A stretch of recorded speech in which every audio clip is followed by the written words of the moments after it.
سلام و درود دوستان.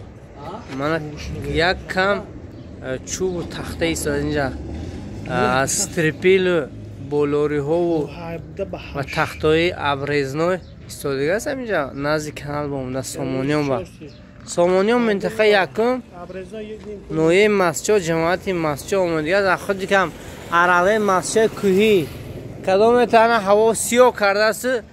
بوله خونه نوپوشیده باشه دیگه تست کن با نرخ دسترس.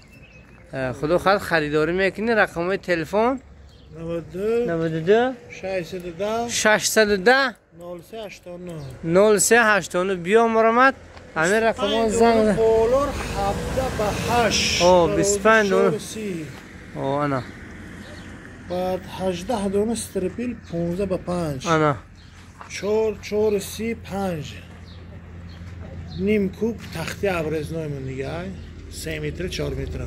ها خلاصه کسی میدوند این نرخ ارزون نسبتی اون دیگه واها گوه میتونی بیای خریداری کنی ولی خونت بالاش پوشونی. انا خریدار نختم دیگه تد برو از من عراری ماچا کنیم جو ساسنی راسی اگجو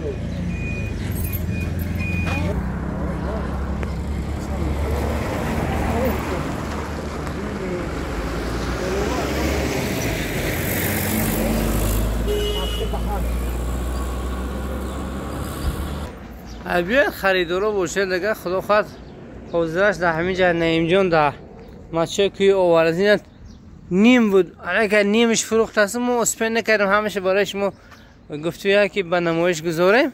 بیاید مرحمت خریدارو از سر ماشین میتونید گپ زنید.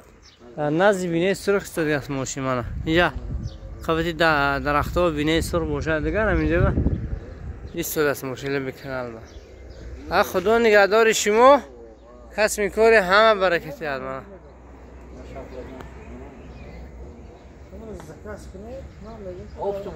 گو میتونی زکات کنی همه رقم زکات کنی راست داری خونتون آورده خالی میکنه. خدا نگهدار.